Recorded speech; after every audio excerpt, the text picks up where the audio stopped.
Wide shoulders create that classic V-shaped look and the illusion of a smaller waist. But training shoulders isn't like training other body parts. Most exercises are in two directions, up and down, in and out. But shoulders work in three dimensions. And they're controlled not by one single muscle, but by three. Front delt, moving up and down to the front. Middle delt, moving out to the sides. And rear delt, moving out and to the back.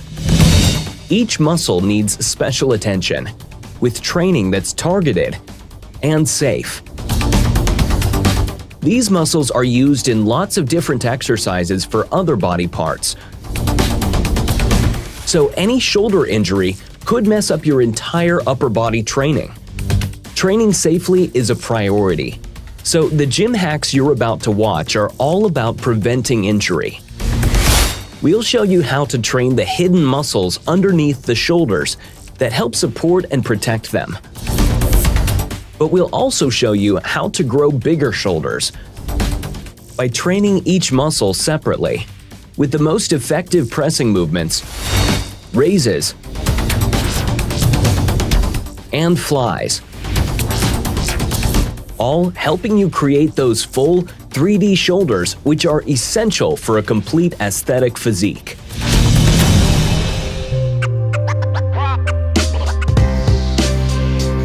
The front delt is the muscle that helps your arm press upwards. It's also used as a secondary muscle in many pressing exercises. But to target the front delt directly, go for an exercise like seated dumbbell press. Setting the bench at about 75 degrees will directly hit the front delts.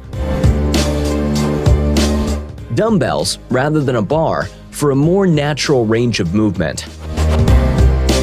Take the weights directly up towards the ceiling, not touching at the top. So, that's the standard press. But here's a hack to give you the best possible protection from injury by pressing with the dumbbells together in front of you. For greater isolation on the muscle, don't let the elbows come out to the sides. Just a small range of movement. As soon as you feel the squeeze on the front delts, come down again. Each deltoid muscle is actually quite small, so don't pile on the weight, that could cause injury. Instead, go for high reps. 15 to 20 is ideal. Or use alternating reps like these to keep the muscles in tension for longer. Here's a final tip for front delts. Remember that this muscle already does a lot of work while you're exercising other body parts. So, think about whether you need to balance your shoulder by paying special attention to the middle and rear delts to help them catch up.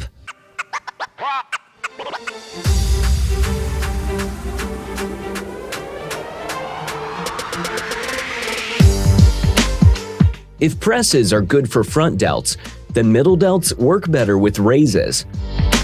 Standard exercise for this muscle would be dumbbell side raises, shoulder blades together, elbows slightly bent. Rather than taking the dumbbell out to the side, concentrate on taking the elbow out and up, lifting from the elbow.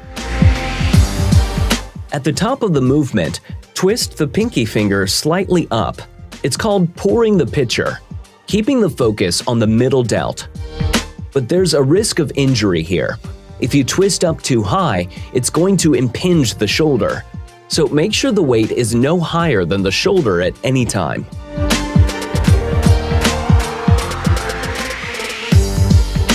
Some trainers recommend being seated for these raises, creating more stability in the lower body.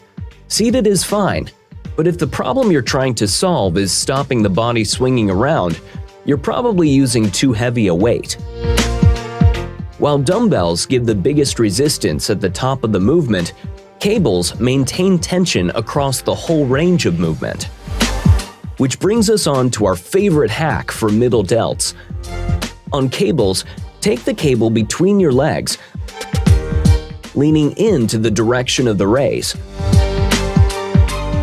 directly targeting the muscle and keeping tension throughout.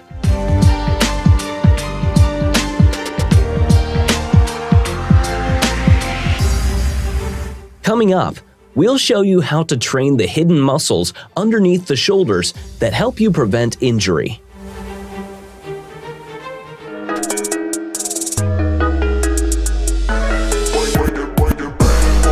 The rear delt is an often neglected muscle, but it's especially important for creating a balance with your front delt and making your shoulders really pop for a complete 3D look. An exercise like seated row can also work the rear delts, but only as a secondary muscle. Target the rear delts directly with flies, like bent-over dumbbell flies. Knees slightly bent, body locked, driving up from the elbows to really hit that rear delt.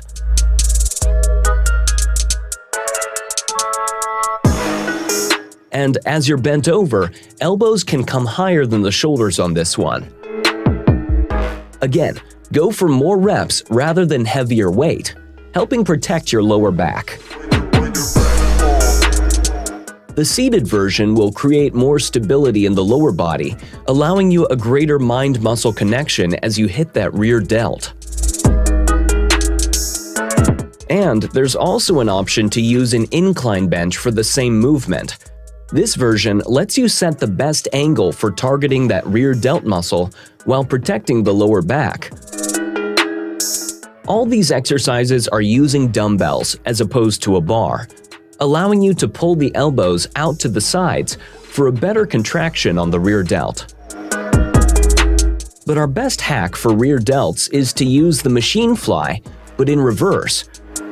This exercise lets you target the muscle directly, while again protecting your lower back.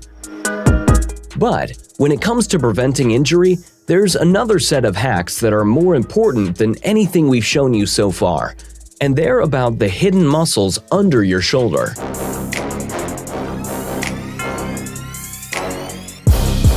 The 3 delt muscles are the ones that make the shoulders pop.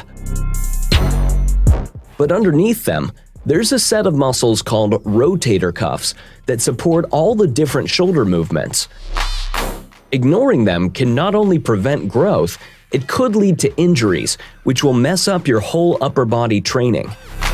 That's why a proper warm-up is always essential before any shoulder exercise.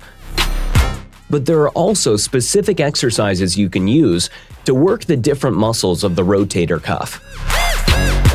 This is called the full can. Shoulders down, shoulder blades pinned back. Raising a light weight to head height.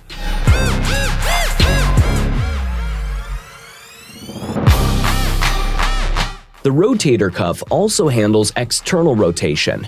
For this exercise, sit on a bench, resting the elbow on a raised knee. Take a light dumbbell up and down, working that rotation movement. Depending on your mobility, you may need to start with a narrow range of movement here, progressing slowly over time. This is a small muscle you're working, so don't go to failure.